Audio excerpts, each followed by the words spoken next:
मंत्रिपद कोणाला द्यायचं याचा निर्णय स्वतः मुख्यमंत्री घेणार आहेत।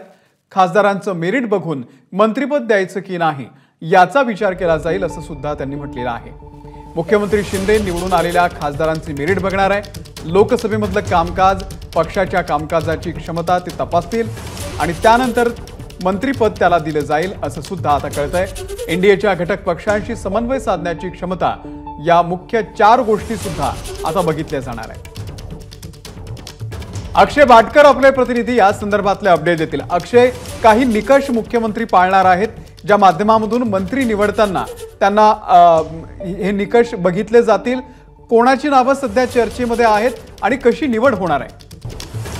अमोल, कोणाची नावं चर्चेमध्ये आहेत याचाच प्रश्नाचं उत्तर मुख्यमंत्र्यांच्या मेरिटमध्ये असणार आहे। मुख्यमंत्री काही निकष लावणार आहेत, काही मेरिटनुसार तपासणी करणार आहेत। जे 7 खासदार सध्या मुख्यमंत्र्यांची निवडून आलेले आहेत, शिवसेनेचे निवडून आलेले आहेत, त्या 7 खासदारांचं मेरिट तपासलं जाणार आहे। याच्यामुळे सगळ्यात महत्त्वाचं म्हणजे एनडीएच्या घटक पक्षांशी असलेला समन्वय, हा समन्वय कशा प्रकारे साधला जाईल आणि याच्यामध्ये जो माहीर असेल त्याला मंत्रिपद जे आहे ते दिलं जाईल। दुसरी गोष्ट म्हणजे लोकसभेमध्ये किती चांगल्यारीत्या, किती प्रखरपणे आपल्या पक्षाची भूमिका असेल किंवा लोकांचे प्रश्न असतील हे मांडण्याची क्षमता त्यांच्यामध्ये चांगली आहे, त्याला देखील मंत्रिपद देण्यासाठी सगळ्यात जास्त आग्रह असेल। दुसरं म्हणजे लोकसभेच्या जे काही केंद्र सरकारची जी काही कामं आहेत, ज्या योजना आहेत, त्या लोकसभेच्या मतदारसंघामध्ये कशा प्रकारे राबवल्या जाणार आहेत, गेल्या 10 वर्षांमध्ये किंवा याच्या आधी जर खासदारकी असेल तर त्यावेळी कशा प्रकारे काम केलं गेलेलं आहे।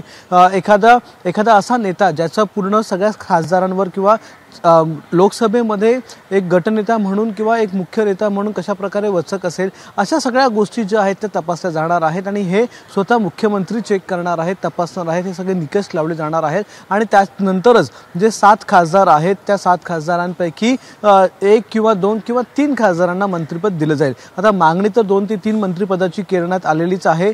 अशी शक्यता देखील सांगितली जाते की 2 मंत्रिपद ही निश्चित समजली जातात कॅबिनेट मंत्रिपद, कारण की आधीच्या सरकारमध्ये ज्यावेळी शिवसेना उद्धव ठाकरे हे सगळे एकत्र होते बीजेपी बरोबर, त्यावेळी देखील 2 मंत्रिपद हे देण्यात आलेले होते आणि यावेळी तर चांगली कामगिरी बाकीच्या इतर एनडीएच्या पक्षांपेक्षा मुख्यमंत्र्यांची म्हणजे शिवसेनेची चांगली आहे, त्याच्यामुळे त्यापेक्षा जास्त पदं देखील मिळण्याची शक्यता यामध्ये सांगितली जाते।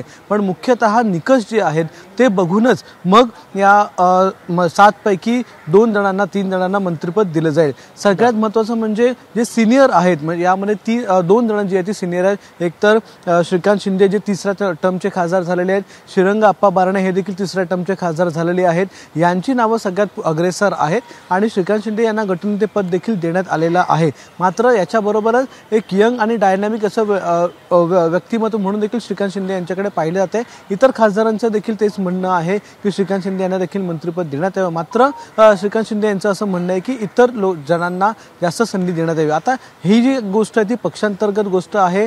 सगळे नेते आणि गटनेते प्रतोद हे सगळे मिळून त्या ठिकाणी निर्णय घेतले जाणार आहेत। मात्र मुख्य निर्णय जो आहे तो अंतिमतः मुख्यमंत्री एकनाथ शिंदे घेतील। आज संध्याकाळी मुख्यमंत्री एनडीएच्या बैठकीसाठी दिल्लीला जाणार आहेत। अमित शहा यांनी ही बैठक बोलावलेली आहे, त्यामुळे एनडीएचे सगळे घटक पक्ष असतील।